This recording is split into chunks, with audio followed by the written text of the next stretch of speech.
VOA World News. VOA 세계 뉴스입니다. 이라크군이 오늘 모술 시내로 진격하고 있습니다. 이라크군은 이 과정에서 집집마다 살피는 등 민간인들의 안전 보장에 각별히 유의하고 있습니다.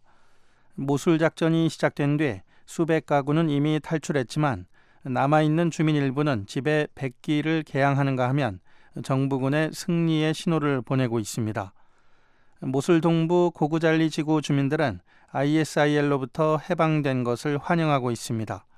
하지만 친ISIL 성향의 서부 지역 마을들은 정부군 진입에 보복을 두려워하고 있습니다.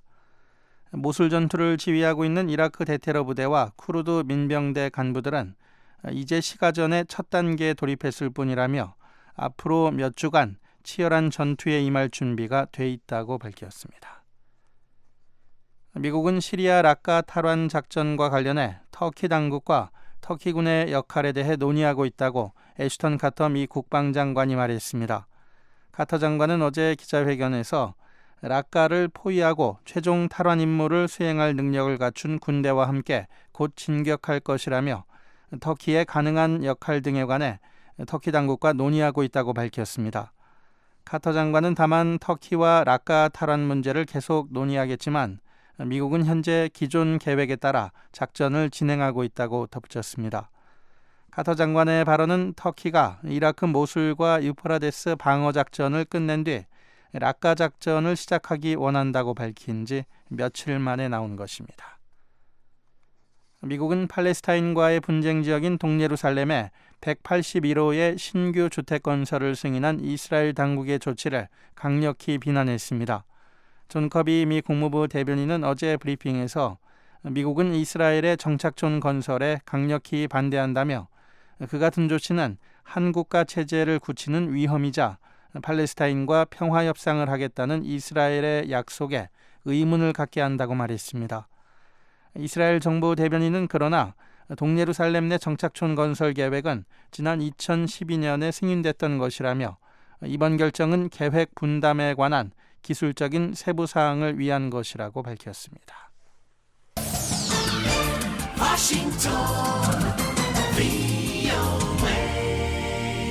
지금 여러분께서는 VOA 세계 뉴스 듣고 계십니다. 영국 고등법원은 오늘 영국 정부가 유럽연합 탈퇴를 위한 법적인 절차를 시작하기 전에 의회의 승인을 얻어야 한다고 결정했습니다. 리안 폭스 영국 무역장관은 그러나 정부는 유럽연합 탈퇴 절차를 시작하기 전에 대법원의 상고를 기다릴 것이라고 말했습니다. 법원의 이 같은 결정은 유럽연합에서 탈퇴하려는 테레사 메이 총리의 계획에 큰 차질을 빚는 것입니다. 앞서 메이 총리는 국왕의 특권에 따라 내년 3월 말까지 유럽연합과 탈퇴 협상을 시작할 것이라고 밝힌 바 있습니다. 영국에서 국왕의 특권은 정부가 의회 승인 없이도 국제조약에서 탈퇴할 수 있는 권한을 부여하고 있습니다. 미국 대통령 선거가 닷새 앞으로 다가온 가운데 공화당의 도널드 트럼프 후보와 민주당 힐러리 클린턴 후보가 경합주에 집중하고 있습니다. 특히 노스캐롤라이나주 여론조사에서 최근 트럼프 후보의 지지도가 클린턴 후보에 근소하게 앞선 것으로 나타나면서 클린턴 후보 진영은 바짝 긴장하고 있습니다. 이에 바락 오바마 미국 대통령은 어제 노스캐롤라이나주에서 클린턴 후보 지원 유세를 벌였습니다. 오바마 대통령은 연설에서 클린턴 후보에 대한 지지도 부족은 흑인 유권자들의 호응이 약하기 때문이라며 흑인 사회에 적극적인 지지를 호소했습니다. 오바마 대통령은 오늘은 또 다른 경합주인 플로리다주 유세에 나섭니다. 트럼프 후보는 이미 어제 플로리다주 펜사콜라 지역 유세에서 오바마 대통령은 클린턴 후보에 대한 유세를 중단하고 백악관으로 돌아가 일자리 창출과 국경 감시 활동에 전념하라고 촉구했습니다. 태국 남부 지역 12곳에 어젯밤과 오늘 오전 사이 연쇄 폭탄 공격과 총격으로 적어도 2명이 사망했습니다. 이번 테러는 파타니주와 말레이시아 국경 인근 두 곳에서 발생했습니다. 이곳에 위치한 일본 자동차 전시장과 군시설이 무장괴한의 공격을 받았으며 주유소 한 곳에서는 폭탄이 터졌습니다.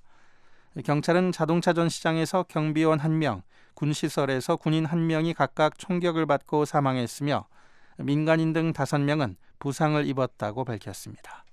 BOA 세계뉴스 천일규였습니다.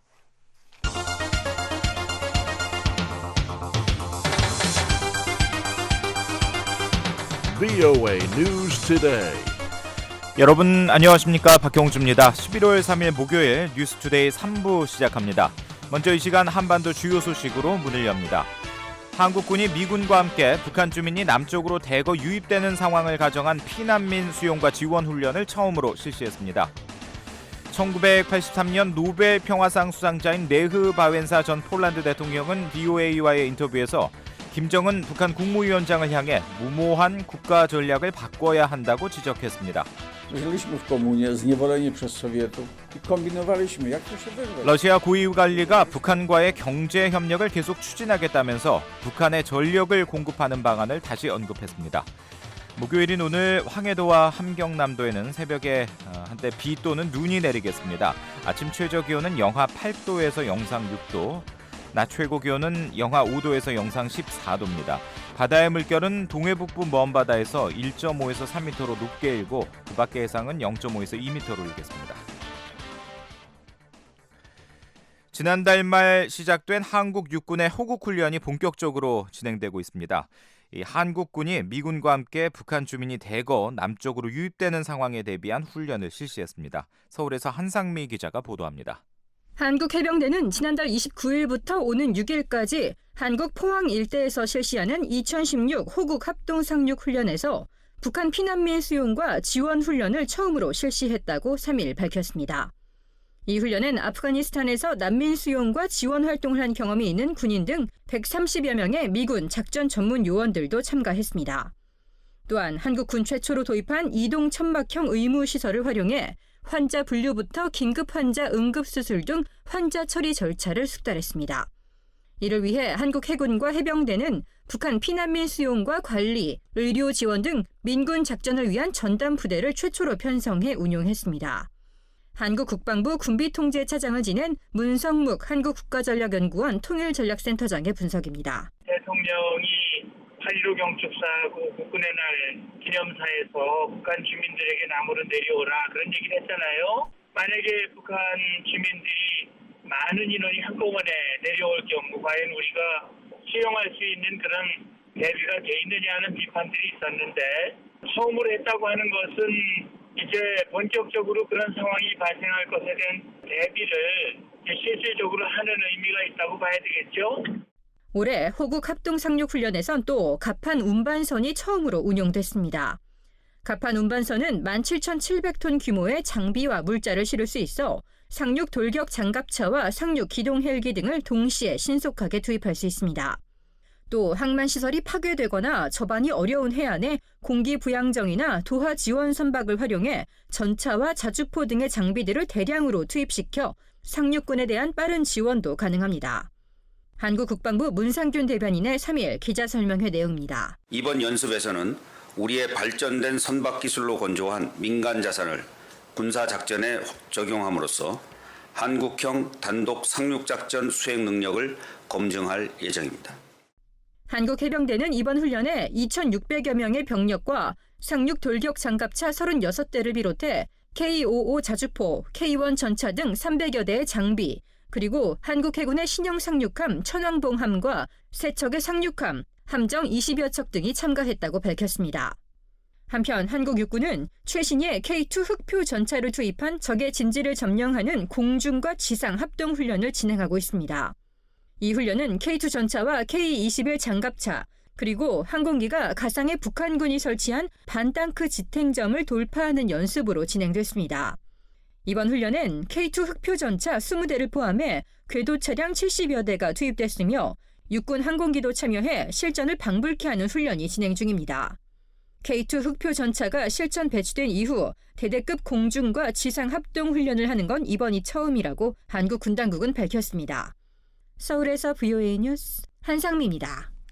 미국과 일본이 괌 인근에서 대규모 합동 군사훈련을 시작했습니다. 북한의 탄도미사일 위협에 대응한 방어훈련도 실시될 예정입니다. 김영권 기자의 보도입니다. 미국 태평양 사령부는 이를 미국과 일본이 17차 킨스월드 합동 군사훈련을 시작했다고 밝혔습니다. 예리한 칼이라는 의미의 이 훈련은 11일까지 미국령 괌과 오키나와 등지에서 실시됩니다. 주일 미군 사령부는 보도자료에서 이번 훈련에 미군 병력 11,000명과 일본 자위대 병력 26,000명이 참가한다고 밝혔습니다. 사령부는 특히 이번 훈련의 핵심으로 영공과 해상작전, 점증하는 탄도미사일 위협에 대응한 통합 대공미사일 방어, 그리고 탄도미사일 방어 훈련이 포함되어 있다고 밝혔습니다.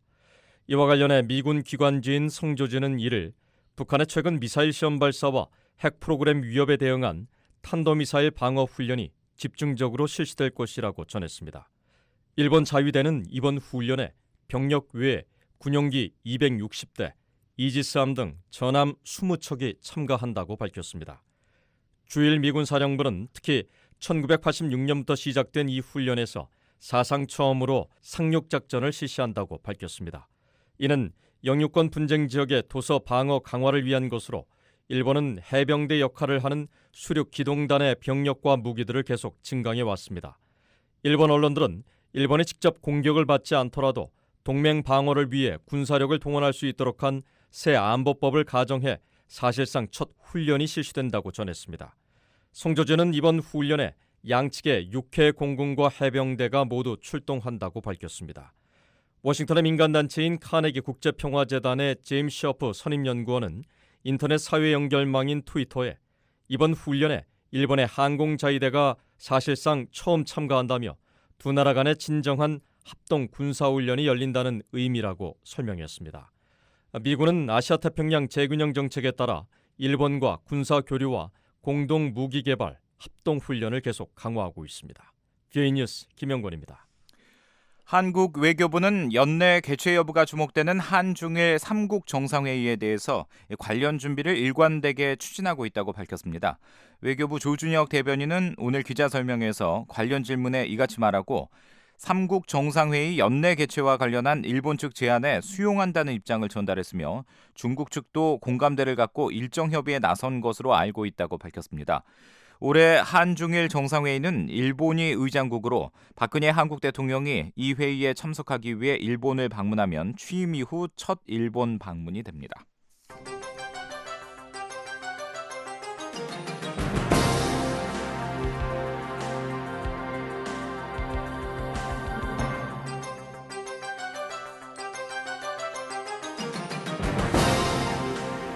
네, 매주 목요일 한반도 관련 뉴스를 심층 분석해드리는 뉴스 깊이북입니다. 미국에서는 곧 대통령 선거가 실시되고 새로운 정부가 들어서게 되는데요. 이 한국 내 전문가들은 북한이 미국 차기 행정부의 대북 정책과 인선이 정비되는 내년 상반기까지 핵개발 완성을 위한 추가 도발을 이어갈 것이라고 관측하고 있습니다. 서울에서 김은지 기자가 취재했습니다. 한국의 외교가에서는 북한이 미국의 차기 행정부가 출범하기 전까지 최대한 핵전력을 완성하려 할 것이란 관측이 나오고 있습니다. 한국 정부 소식통은 북한이 내년 미국 차기 행정부 출범으로 새로운 판이 짜이기 전에 서둘러 핵과 미사일 역량을 최대한 향상시켜 차기 행정부와 협상에 나서려 할 것이라며 향후 1년가량이 상당히 중요한 시점이라고 말했습니다. 북한이 올해 들어 국제사회의 제재에도 불구하고 탄도미사일을 잇따라 발사하고 기존의 핵실험 주기를 깨고 8개월 만에 추가 핵실험을 감행한 것도 미국의 차기 행정부 출범 전에 서둘러 핵과 미사일 역량을 끌어올리겠다는 의도로 전문가들은 보고 있습니다. 한국 외교가에서는 이에 따라 북한이 미국 차기 행정부의 대북 정책과 인선이 정비되는 내년 상반기까지 핵무력 고도화를 위한 추가 도발을 이어갈 것이란 관측이 나옵니다. 경남대 극동문제연구소 김동엽 교수입니다. 미국의 차기 정부의 이제 선거가 끝난 지난 11월부터 정부가 실제 들어서고 그다음에 그 대북 정책이 정해되면서 인선이 되는 시기까지가 북한으로서는 어떤 메시지를 그러니까 신정부에 알려주고 자신의 몸값을 올리고 동결 수준을 올리는 가장 적기이기 때문에 그 기간 중에 휴전 기간에 전쟁 준비하고 총알 다 무기 만들고 하지 않습니까? 그죠? 그 기간이라고 봐야 되겠죠. 북한은 과거에도 미국의 차기 행정부 출범에 맞춰 도발을 해왔습니다. 1993년 빌 클린턴 대통령이 취임한 뒤 핵 확산 금지 조약을 탈퇴했고 2009년 바락 오바마 대통령이 취임한 지 불과 4개월 만에 2차 핵실험을 단행했습니다. 북한의 3차 핵실험 역시 오바마 대통령이 재선에 성공해 2기 행정부를 출범시킨 직후 이뤄졌습니다. 북한은 미 본토를 위협할 수 있는 대륙간 탄도미사일, ICBM을 미국을 압박할 수 있는 최고의 카드로 인식하고 있다는 것이 한국 전문가들의 관측입니다. 북한은 현재 핵탄두를 탑재해 한국과 일본의 미군 기지 등을 타격할 수 있는 탄도미사일 능력을 갖춘 것으로 평가됩니다. 경남대 국동문제연구소 김동엽 교수입니다. 미국 본토는 아니지만 이 영내 동북아시아와 태평양 지역을 중심으로 해서 충분히 어떤 현실화할 만큼, 그러니까 실제 배치를 해서 핵 위협을 가할 만큼의 기술적 진전이 있는 건 사실이에요. 근데 북한이 지금 하나 못한 게 뭐냐면 미국 본토까지 나간 ICBM급의 핵을 얻는 건 아직까지 완성치 못했다는 거거든요. 한국의 전문가들은 북한이 미 본토를 위협할 수 있는 ICBM 능력을 과시함으로써 인도나 파키스탄처럼 사실상의 핵 보유국으로 인정받아 미국과 핵 군축 협상을 벌이려는 의도로 보고 있습니다. 핵 동결을 대가로 외교 경제적인 실익을 극대화함으로써 체제 보장과 미국 한국과의 협상에서 주도권을 확보하려 할 것이란 관측입니다. 한국 국방부 산하 국방연구원의 박창건 박사입니다. 기존에는 핵 능력을 비밀리에 은밀하게 개발했다면은 김정은은 이제 그런 상황은 포기하고 핵을 갖겠다. 자기 고도화시키고 그걸 기정화 사실화시켜갖고 이제 그런 위치로부터 핵 무기를 보유했다는 그런 정권의 위치로부터 대화라든지 협상이라든지 그 딜을 하겠다 이런 것이죠. 북한은 지난달 말 말레이시아에서 열린 미국과의 비공식 접촉에서 핵 보유국임을 인정하고 평화협정 체결을 요구함으로써 이 같은 입장을 재확인했습니다. 한국의 전문가들은 그러나 북한의 기대와 달리 미국의 차기 행정부의 대북 정책이 획기적으로 바뀔 가능성은 낮은 것으로 보고 있습니다. 오히려 미국의 대선 전국에서 북핵 문제가 주요 정책 이슈로 부각되면서 차기 행정부의 대북 정책이 단호해질 가능성이 제기됩니다. 클린턴 후보의 경우 제재와 압박을 통해 북한을 비핵화의 장으로 끌어내는 데 초점을 맞출 것으로 보여 오바마 행정부보다 강경한 대북 정책을 취할 것이란 관측이 많습니다. 한동대 박원곤 교수입니다. 힐러리 클린턴의 대북 정책은 지금 오바마 행정부의 대북 정책의 연장선상에 있다라고 보시면 되고요. 그러니까 특히 힐러리 클린턴이 강조하는 것은 이란식 해법이에요. 그러니까 강력한 제재를 통해서 전향적인 비핵화 조치를 이끌어낸다라는 것인데 그 방향으로 아마 할 겁니다. 그리고 일부 지금 미국에서 나오고 있는 군사적인 옵션 선제 타격이라는 거는 우리가 잘 읽어야 되는데 그거는 실질적으로 실행하겠다라는 것이 아니라 원칙론 차원에서 미국에서 얘기를 하고 있는 거고요. 이에 따라 국제사회의 압박 대 북한의 도발이라는 긴장 국면이 한동안 지속될 것으로 전망됩니다. 세종연구소 정성장 통일전략연구실장입니다. 미국이 동원할 수 있는 자원, 압박할 수 있는 수단에는 명백한 한계가 있기 때문에 북한의 핵과 미사일 능력을 미국이 막을 수는 없습니다. 그런 상황에서 북한은 내년 말까지는 북한이 앞으로도 최소한 한두 차례 더 핵실험을 강행하고 장거리 로켓도 더 한두 차례 더 발사하면서 이제 ICBM 개발 능력까지 과시하고 그런 과정에서 북미 관계는 더욱 악화되고 한반도 정세는 더욱더 위태로워질 가능성이 높다라고 판단이 됩니다. 그럼에도 불구하고 미국의 차기 행정부에서 미북 대화가 시도될 가능성도 배제할 수 없습니다.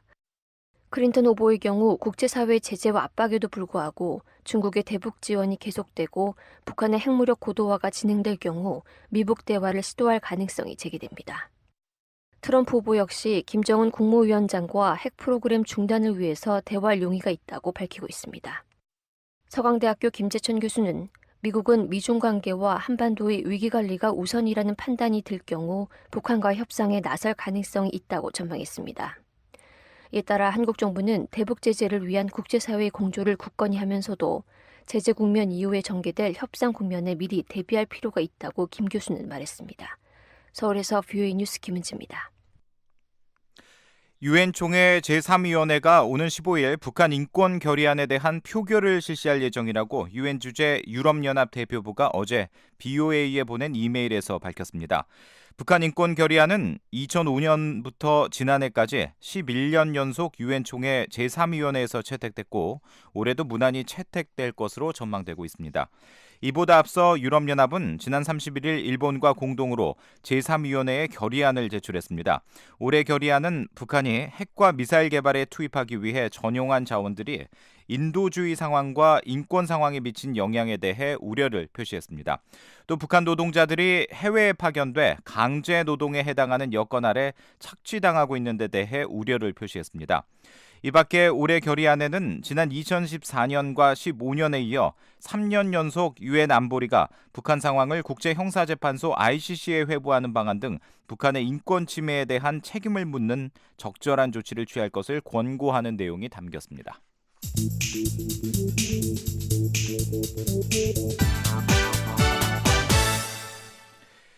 이 동서냉전 시대 폴란드 공산주의 체제 전환의 주역이자 민주화의 상징인 인물이죠.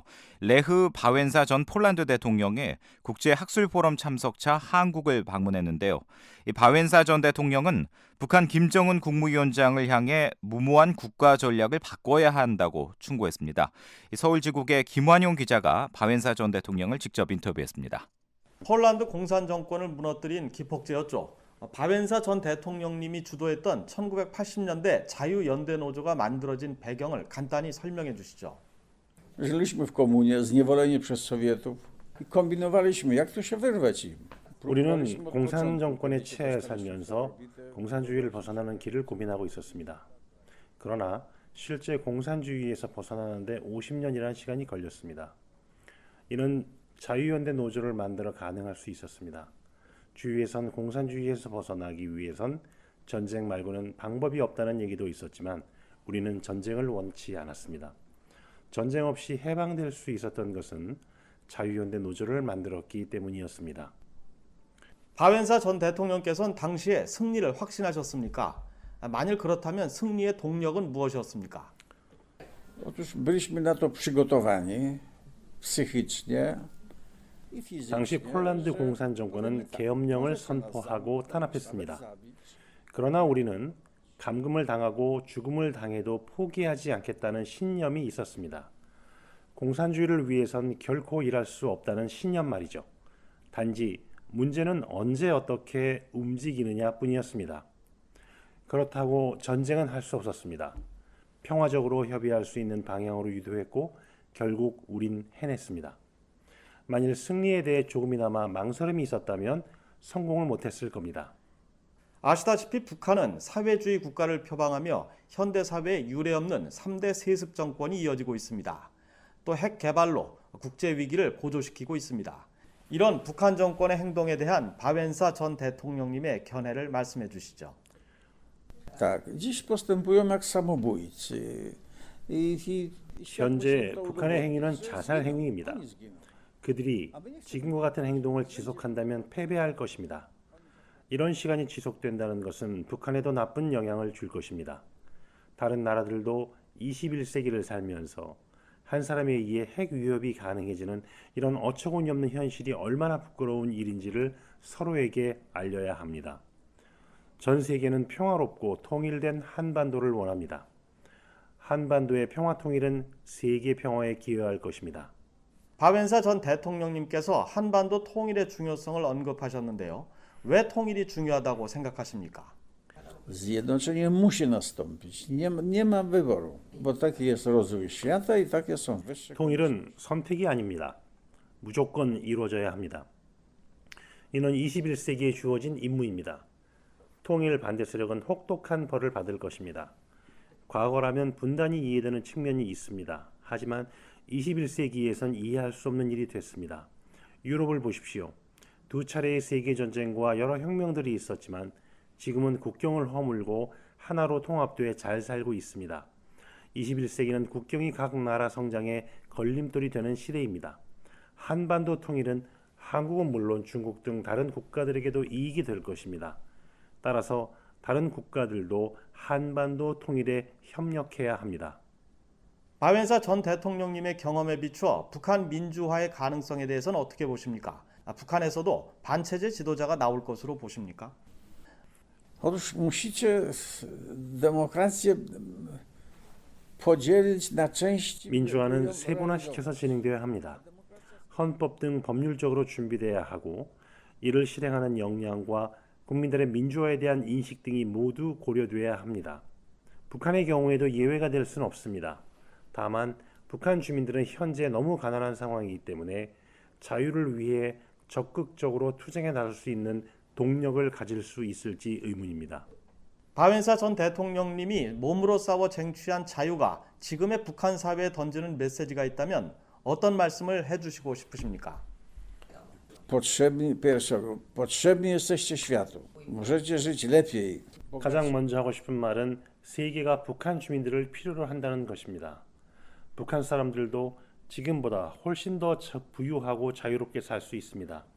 왜냐하면 세계가 북한에 열려 있기 때문입니다. 도망칠 필요가 없습니다. 북한 사람들은 자유의 문을 두드려야 합니다. 지금까지 공산국가들 중 잘 사는 나라가 있었습니까? 성공 사례도 없는데 이를 우기는 주장은 불필요합니다.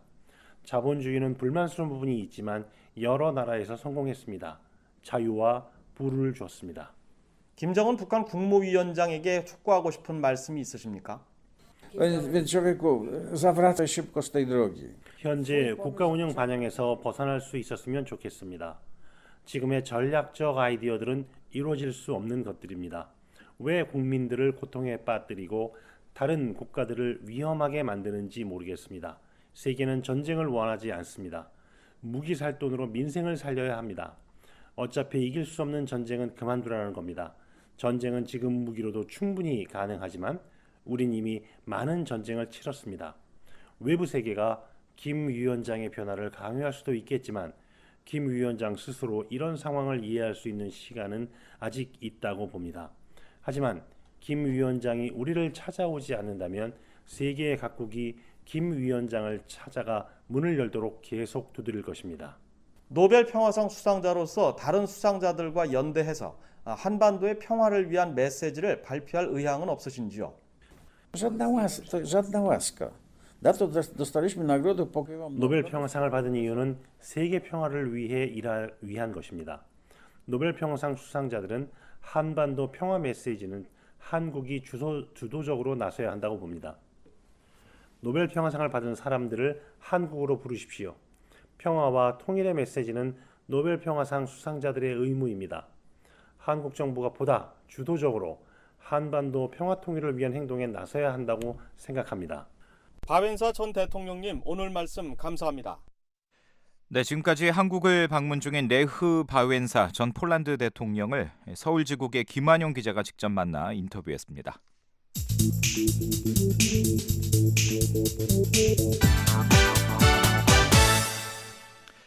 이 북한 문제를 논의하는 대규모 회의가 이달 말 조지 W. 부시 전 미국 대통령을 기념하기 위해 설립된 부시 센터 주최로 열립니다. 미국 전현직 관리들과 연방 상원의원 또 탈북자들이 참석할 예정인데요. 북한 인권과 안보 문제가 집중적으로 논의될 예정입니다. 이현철 기자가 보도합니다. 부시 센터 산하기관인 부시 연구소가 오는 29일 어둠 속의 빛 북한 자유 포럼 행사를 개최합니다. 부시 센터의 애슐리 맥콘키 국장은 2일 BOA에 보낸 이메일에서 이번 포럼에 로버트 킹 국무부 북한인권 특사와 로버트 갈루치 전 국무부 북핵 특사, 백악관 국가안보회의 아시아 담당 국장을 지낸 빅터 차 전략국제문제연구소 한국 석좌, 코리 가드너 상원 외교위원회 동아시아 태평양 소위원장, 그리고 미국에 정착한 탈북자 조셉 김씨 등이 참석할 예정이라고 밝혔습니다. 포럼에서는 북한의 인권 상황과 북한이 제기하는 안보 위협에 대처하기 위한 정책 방안들이 논의될 예정입니다. 아울러 북한 주민, 특히 북한을 탈출해 미국에 정착한 탈북자들을 지원하기 위한 방안도 논의됩니다. 특히 이번 포럼에서 탈북자들을 위한 장학금 프로그램이 발표될 예정입니다. 부시 연구소는 독자에 살고 있는 2,400만여 명의 북한 주민들이 광범위한 인권 침해 대상이 되고 있고 집회, 결사와 종교, 표현의 자유 같은 근본적인 권리를 거부당하고 있다고 밝혔습니다. 부시 전 대통령은 재임 당시 북한인권법에 서명해 발효시키고 백악관에서 탈북자들을 면담하는 등 북한 인권 문제에 각별한 관심을 보였습니다. 부시 전 대통령은 퇴임 후에도 부시 센터를 통해 북한 정치범 수용소 출신 탈북자 인터뷰 동영상 제작과 탈북자 초청 인권 토론회 개최, 북한 인권 개선을 위한 제안을 담은 보고서 어둠 속의 빛 발표 등 지속적인 관심을 보이고 있습니다. BOA 뉴스 이현철입니다. 밀란 라이치약 주한 슬로바키아 대사는 북한에는 변화의 동력이 없어서 사회정치적 전환이 쉽지 않을 것이라며 북한은 보육기 안에서 고립된 상태라고 평가했습니다. 라이치약 대사는 오늘 서울 아산정책연구원에서 비세그라드 그룹의 사회정치적 전환의 교훈과 한반도의 의미를 주제로 열린 연수회에서 이같이 말했습니다. 라이치약 대사는 북한 정권이 주민들에게 매우 잔혹하고 그들을 무시하고 있으며 끊임없이 주민을 세뇌함으로써 북한 사회에서의 선전과 현실이 구분되지 않고 있다고 비판했습니다. 비세그라드 그룹은 중동부 유럽에 있는 폴란드와 체코, 헝가리, 슬로바키아 4개국의 협의체며 라이치약 대사는 한국과 북한 주재 대사를 겸하고 있습니다.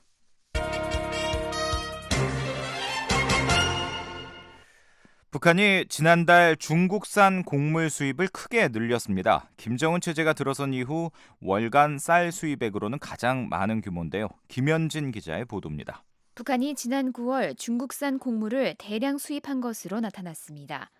한국의 북한 농업 전문가인 권태진 GSNJ 인스티튜트 북한 동북아 연구원장이 중국 해관 총서의 자료를 분석한 결과에 따르면 북한이 9월에 수입한 중국산 곡물은 총 18,477톤으로 미화 1,084만 달러에 달합니다. 이는 지난달 수입량보다 2.7배 증가한 규모며 지난해 같은 기간에 비해서는 6배 이상 증가한 겁니다. 특히 북한이 올 1월부터 8월까지 수입한 총 곡물 수입량보다도 450톤 많습니다. 수입한 곡물은 옥수수와 쌀, 밀가루, 전분, 두류 등으로 옥수수와 잡곡을 제외한 나머지 곡물 수입량이 크게 늘었습니다. 9월 밀가루 수입은 전달보다 15배, 전분은 2배 이상 증가했고 두류는 전달에는 전혀 수입하지 않았지만 9월에는 412톤을 수입한 것으로 나타났습니다. 쌀의 경우 1월부터 8월까지 총 수입량 14,000톤보다도 많은 16,000톤을 9월 한 달간 수입했습니다. 미화로는 990만 달러 상당입니다. 이는 지난 2012년 김정은 체제가 들어선 이후 월간 중국산 쌀 수입액으로는 가장 많은 금액입니다.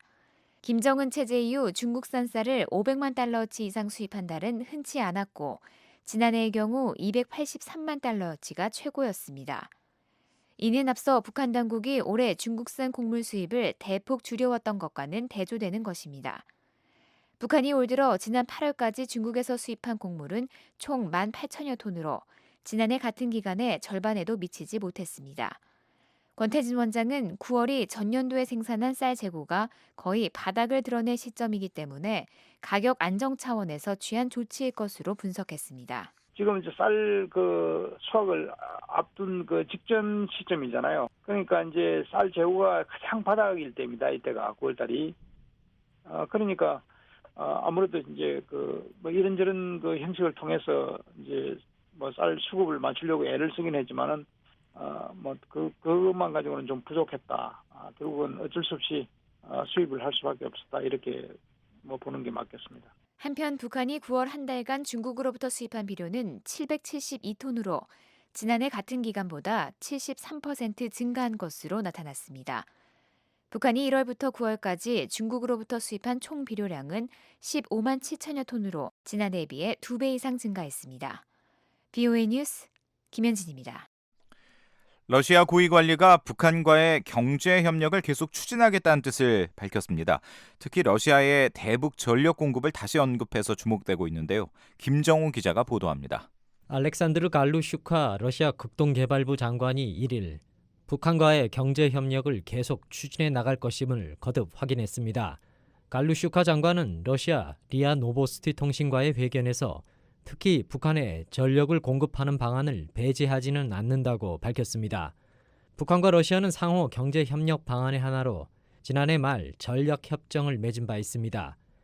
이 협정에 따라 러시아 국영수력발전회사의 극동지역 자회사인 라오 국동에너지가 러시아 국경에 인접한 북한 라선 무역경제지대에 전력 공급을 위한 기반 시설을 건설하는 계획을 추진해 왔습니다. 러시아 극동개발부에 따르면 지난해 이미 이 사업과 관련한 타당성 조사가 마무리된 상태입니다. 러시아는 풍력 발전을 통해 생산한 전기를 북한에 공급하는 계획도 밝힌 바 있었습니다. 풍력 발전은 바람의 힘을 이용해 전력을 만드는 것입니다. 러시아는 또 장기적으로 북한을 통과해 한국까지 이르는 전력 송전망을 구축하겠다는 계획입니다.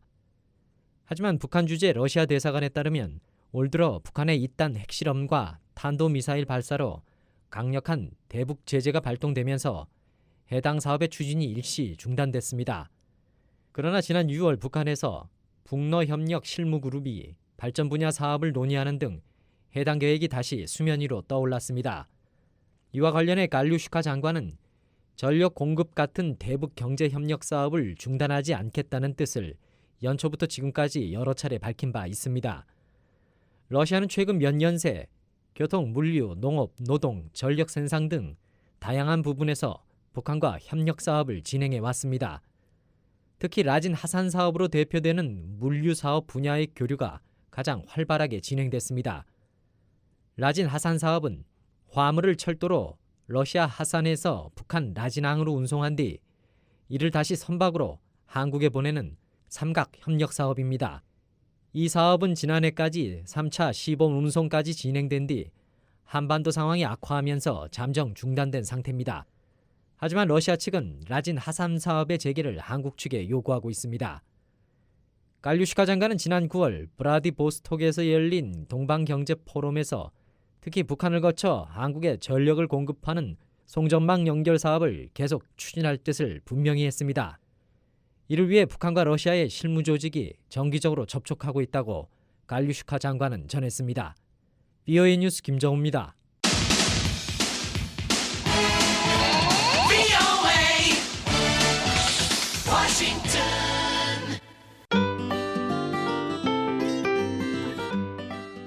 저희 VOA 미국의 소리 한국어 방송에서는 여러분의 의견을 기다리고 있습니다. 전화 이용하셔서 음성을 남겨주시면 되는데요. 미국 전화번호는 1-202-205-9942번입니다. 먼저 국가번호 1번을 누르시고 지역번호 202 그리고 205-9942번을 누르시면 이렇게 짧은 음악이 나옵니다.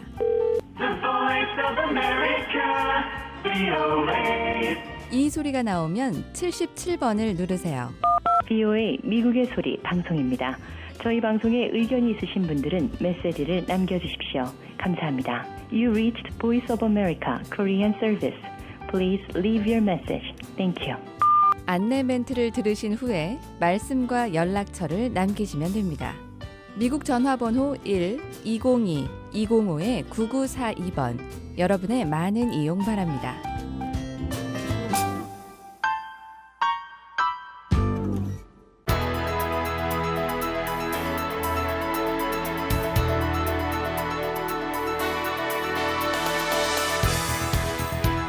네, 세계 곳곳의 뉴스와 미국 뉴스를 정리해드리는 세계는 지금입니다. 장야인 기자 나와 있습니다. 어서 오십시오. 안녕하십니까. 네.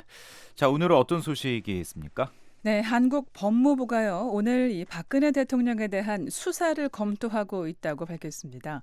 이 박 대통령의 오랜 측근이 국정에 개입하고 또 기업들로부터 강제로 돈을 모았다는 의혹에 관한 건데요. 예. 자세한 내용 보겠습니다. 또 홍콩을 중국에서 독립시키자는 사람들이 얼마 전에 입법회 의원으로 대거 진출했는데요. 네. 일부가 의원직을 잃을 위기에 처했다는 소식 들어와 있습니다. 또 바락 오바마 대통령이 같은 민주당의 힐러리 클린턴 후보를 적극 돕고 있는데요. 미 연방수사국이 클린턴 후보의 이메일 재수사 방침을 공개한 데 대한 불만을 나타냈습니다. 예. 대선 소식까지 알아보겠습니다. 알겠습니다. 오늘은 모두 다 정치권 소식인데요. 네. 먼저 한국 상황을 좀 보도록 하겠습니다. 굉장히 혼란스럽습니다. 한국 정국이. 네. 한국 검찰이 박근혜 대통령에 대한 수사를 검토하고 있다고 하죠. 예, 한국 검찰을 지휘하는 김현웅 법무장관이 오늘 국회에 출석했는데요. 진상 규명을 위해서 필요하다면 박 대통령에 대한 수사 가능성을 검토해서 건의할 거라고 말했습니다. 예. 청와대도 이날 박근혜 대통령에 대한 수사와 관련해서 필요한 순간이 오면 숙고해서 결정할 거라면서 수용 가능성을 열어뒀습니다. 예. 현직 대통령을 검찰이 수사하는 게 흔한 일은 결코 아닌데요. 이 법무부 국무총리 내정자 또 청와대까지 이렇게 검찰 수사를 언급하는 이유는 뭡니까? 예, 박근혜 대통령의 오랜 측근인 최순실 씨가 대통령과의 친분을 이용해서 국정 운영에 개입하고 또 기업들로부터 강제로 모금을 하고요. 예. 또 친인척들하고 함께 각종 이권을 챙겼다는 의혹에 관한 건데요. 검찰은 최 씨와 안종범 당시 청와대 정책조정수석 등 이 사건 관계자들을 조사하고 있고요. 예.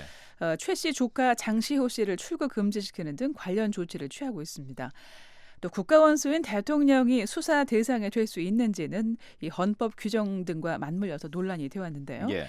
진상을 규명하기 위해서는 의혹의 중요한 연결고리인 박 대통령에 대한 수사가 불가피하다는 데 뜻이 모인 것으로 풀이됩니다. 예. 한국 언론들은 이 헌정사상 초유의 국정농단 사태라고 표현하고 있습니다. 네. 대통령의 오랜 측근이 아무런 공직도 맡고 있지 않으면서 국가의 여러 가지 일들에 개입했다 이런 의혹을 받고 있는 건데 네. 구체적으로 어떤 내용입니까? 예, 내용이 상당히 방대한데요. 예. 최근 한국 언론들이 연일 이 사건과 관련된 기사들을 쏟아내고 있습니다. 먼저 민간 기구인 미르재단하고 K스포츠재단에 대기업들이 막대한 돈을 냈는데 예. 이 청와대가 이들 재단의 설립 편의를 봐줬을 뿐 아니라 기업들로부터 강제로 모금할 걸 또 종용했다는 겁니다. 네. 대통령의 측근인 이 최순실 씨는요, 더 블루K라는 개인 회사를 세워서 이들 재단의 자금을 사유화하려 했다는 의혹이 있는데요. 예.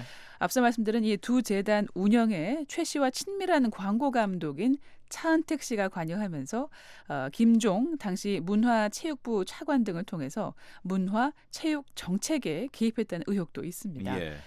최 씨의 언니인 최순득 씨의 딸인 장시호 씨는요, 김 전 차관의 비호 아래 동계 체육 분야 각종 이권을 챙겨왔다는 의혹을 받고 있습니다. 그러니까 대통령과의 친분을 과시해서 개인 이권을 챙겼을 뿐만 아니라 국가의 정책에도 개입을 했다라는 얘기인데 네. 특히 최 씨가 국가 기밀을 다뤘다 이런 이야기도 나오고 있다고요? 네, 최순실 씨가요 기밀 문서인 대통령 연설문을 사전에 입수해서 살펴보고 내용을 또 고치기까지 했다는 증언이 있었는데요. 예. 이 문제는 한국의 한 방송국이 증거를 찾아서 보도하면서 사실로 확인이 됐습니다.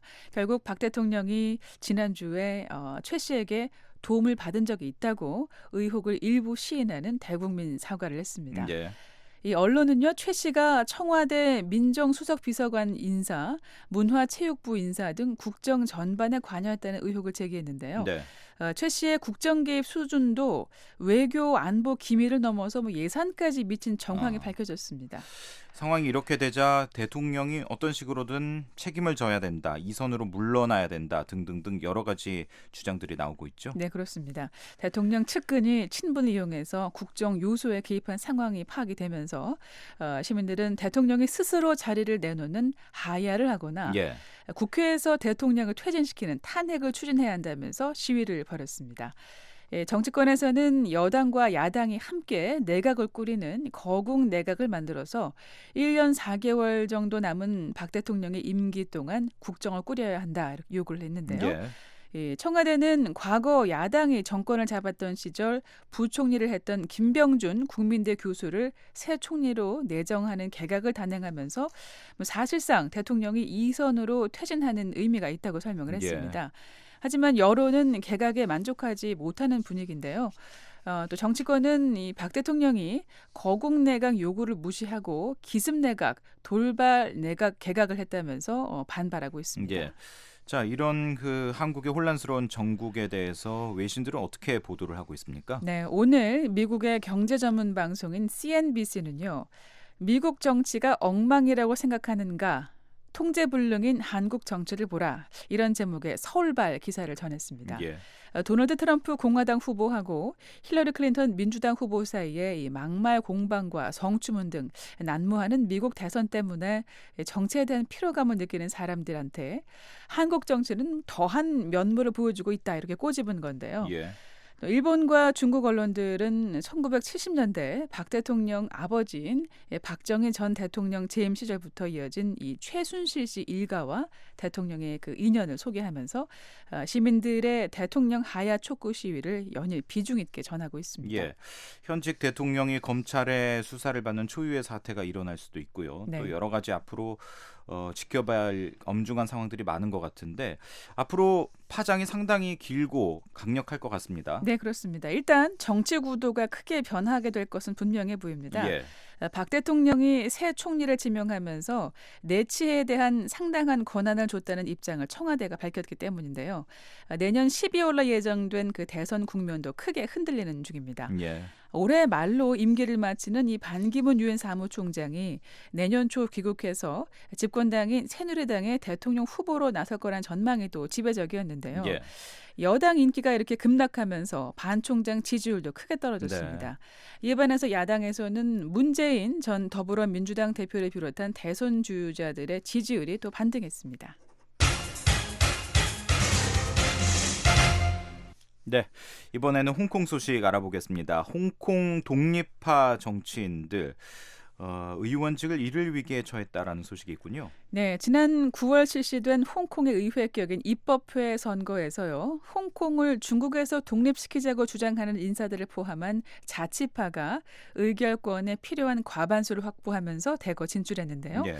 이들 독립주의 의원 가운데 2명이 법원으로부터 의원 자격 상실 심사를 받고 있다고 현지 언론들이 오늘 전했습니다. 예, 의원 자격 상실 심사를 받는 이유는 어떤 겁니까?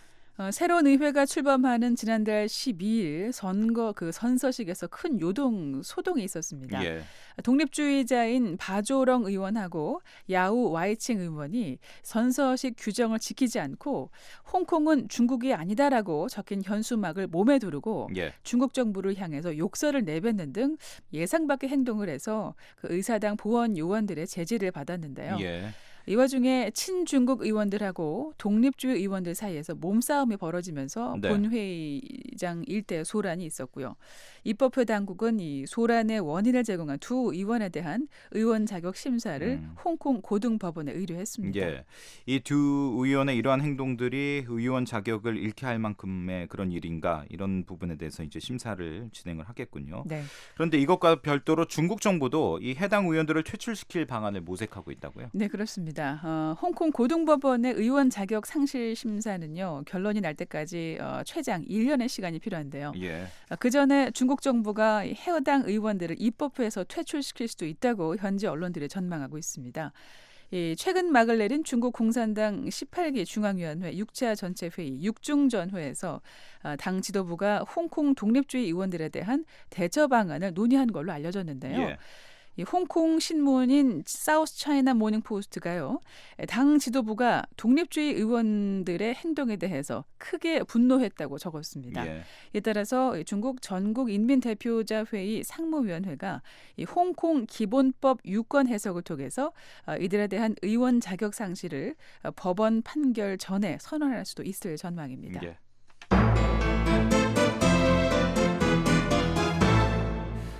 네, 세계는 지금 함께하고 있습니다. 끝으로 미국 대통령 선거 관련 소식 알아보겠습니다.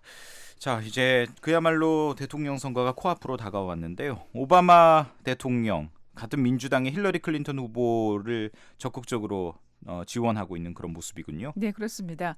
어제 오바마 대통령이 경합주 가운데 하나인 동남부 노스캐롤라이나 주에서요. 클린턴 후보 지지 연설을 했는데요. 올해 유권자들의 선택은 반드시 클린턴 후보여야 한다고 강조를 했습니다. 네. 공화당의 도널드 트럼프 후보는 고문을 지지하고 미군을 깎아내렸다고 지적하면서 민주국가를 이끌 자격이 없는 사람이라면서 비판했습니다. 예. 오바마 대통령이 특히 흑인 유권자들의 지지를 당부했군요. 네, 현재 미국 여러 개 주에서 그 조기 투표가 진행되고 있는데요. 흑인 유권자들의 조기 투표율이 2012년에 비해서 낮은 것으로 나타나서 이 클린턴 후보 측이 우려하고 있습니다. 네. 흑인 등 소수의 유권자들은요 원래 민주당과 클린턴 후보를 지지하는 경향이 있는데요. 이들의 투표 참여율이 낮게 된다면 클린턴 후보한테 불리해지겠죠. 오바마 대통령은 트럼프 후보가 대통령에 당선된다면 그동안 자신이 이룬 업적을 되돌려 놓을 것이라면서 우려를 표시했습니다. 예. 지금 며칠 남지 않은 미국 대선 전국에서 가장 뜨거운 쟁점은 FBI가 클린턴 후보의 이메일과 관련돼서 재수사에 들어간다. 이제 네. 이건데 이걸 놓고 이제 여러 가지 논란도 일고 있습니다. 어제 오바마 대통령도 이 문제에 대해서 언급을 했군요. 네, 유세 때는 아니지만은요, Now This라는 텔레비전 방송하고 인터뷰를 했는데 예. 제임스 코미 FBI 국장의 행동을 비판했습니다. 그러니까 수사할 때는 기준이 있어야 한다는 건데요. 앞서 FBI가 클린턴 후보의 이메일 문제를 철저히 조사했지만 기소할 만한 사항은 아니라고 결론 내린 점을 강조했습니다. 예. 자, 트럼프 후보는 이런 오바마 대통령의 비판에 대해서 어떤 반응을 보였습니까? 오바마 대통령에게 부정직한 클린턴 후보에 대한 지원을 중단하고 백악관에 돌아가서 일자리 창출에나 힘쓰라고 말했습니다. 트럼프 후보는 오바마 정권이 또다시 4년 연장돼선 안 된다면서 클린턴 정권은 현 오바마 정권보다 더 나쁠 거라고 주장했습니다. 예. 자, 끝으로 두 후보의 지지율 어느 정도 차이가 나는지 좀 알아볼까요? 네, 조사 기관별로 결과가 좀 다른데요. 예. LA 타임즈 그 최신 여론조사에서는 트럼프 후보가 48%대 43%로 클린턴 후보를 5%포인트 앞섰습니다. 예. 하지만 로이터 통신과 입소스 조사에서는요, 클린턴 후보가 45%대 39%로 6%포인트 앞서면서 FBI 재수사 소식이 알려지기 전 수준으로 격차를 다시 벌린 걸로 나타났는데요. 예. 여러 여론조사 결과를 종합하는 이 리얼 클리어 폴리틱스를 보면 클린턴 후보가 평균 1.9%포인트 앞서고 있습니다. 네. 어제 평균 1.7%포인트보다 아주 약간 격차가 더 벌어졌습니다. 예, 알겠습니다. 세계는 지금 오늘 여기까지 듣겠습니다. 장혜인 기자 소식 잘 들었습니다. 고맙습니다.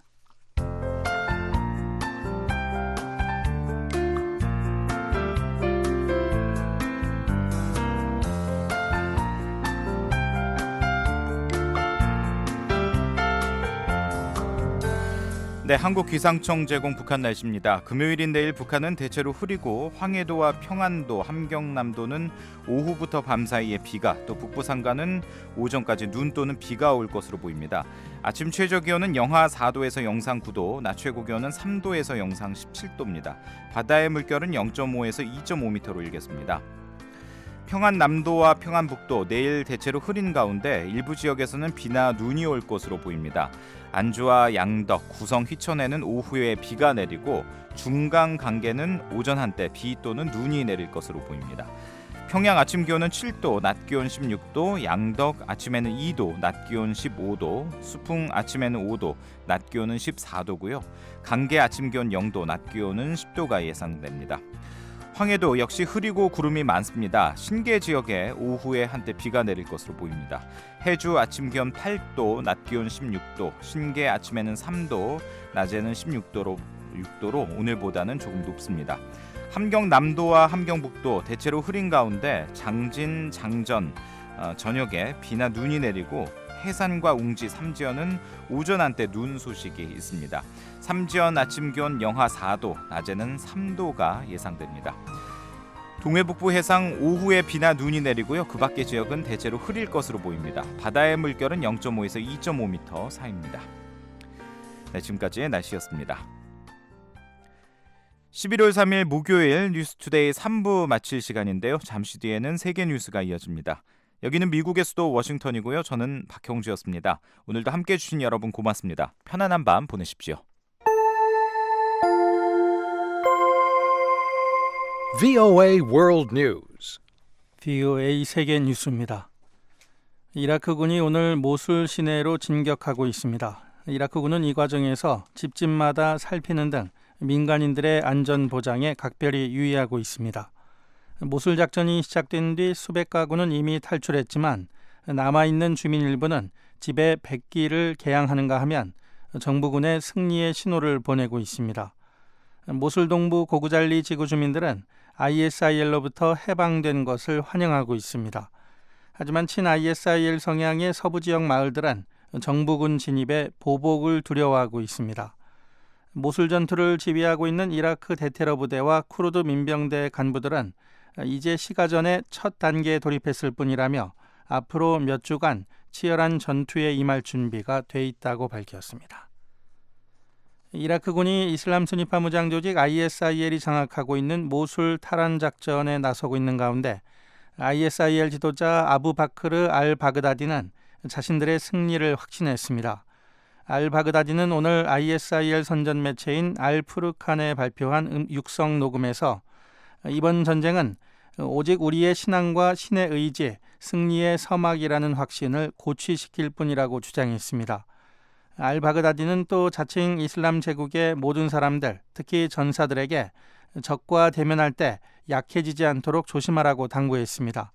특히 전사들에게 물러나지 말고 영예롭게 자리를 지키는 것이 부끄럽게 도망치는 것보다 수천 배 더 쉬운 일이라고 강조했습니다. 미국은 시리아 라카 타란 작전과 관련해 터키 당국과 터키군의 역할에 대해 논의하고 있다고 애슈턴 카터 미 국방장관이 말했습니다. 카터 장관은 어제 기자회견에서 라카를 포위하고 최종 탈환 임무를 수행할 능력을 갖춘 군대와 함께 곧 진격할 것이라며 터키의 가능한 역할 등에 관해 터키 당국과 논의하고 있다고 밝혔습니다. 카터 장관은 다만 터키와 라카 탈환 문제를 계속 논의하겠지만 미국은 현재 기존 계획에 따라 작전을 진행하고 있다고 덧붙였습니다.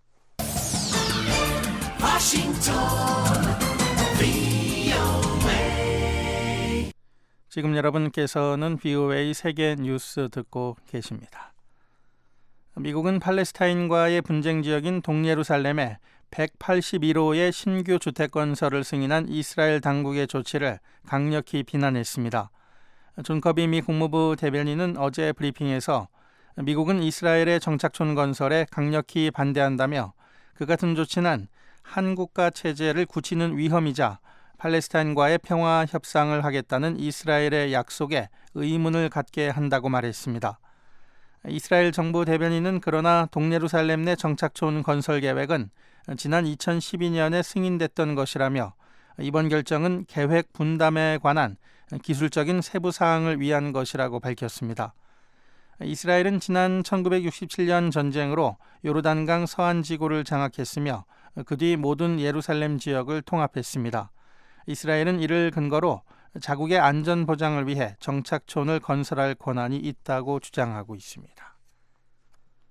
영국 고등법원은 오늘 영국 정부가 유럽연합 탈퇴를 위한 법적인 절차를 시작하기 전에 의회의 승인을 얻어야 한다고 결정했습니다. 리암 폭스 영국 무역장관은 이에 대해 대법원에 상고할 것이라고 밝혔습니다.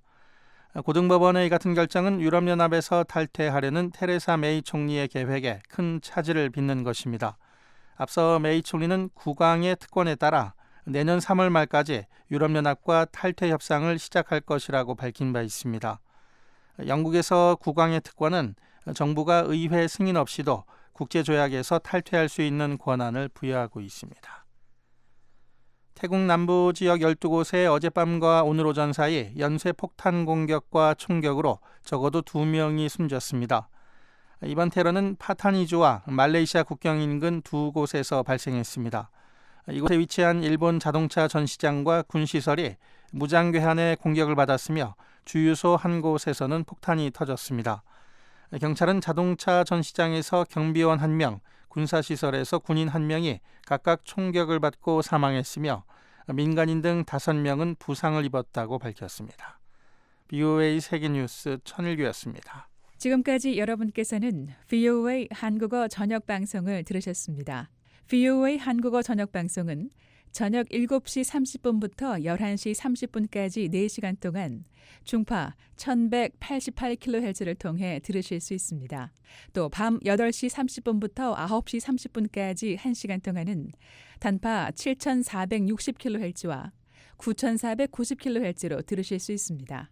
그리고 밤 9시 30분부터 11시 30분까지 단파 11990kHz, 12110kHz로도 VOA 한국어 저녁 방송을 들으실 수 있습니다. 그리고 매일 아침 3시 30분부터 5시 30분까지 2시간 동안 보내드리는 VOA 한국어 아침 방송은 단파 5875, 7365, 7485kHz로 들으실 수 있습니다. 함께해 주신 여러분 고맙습니다.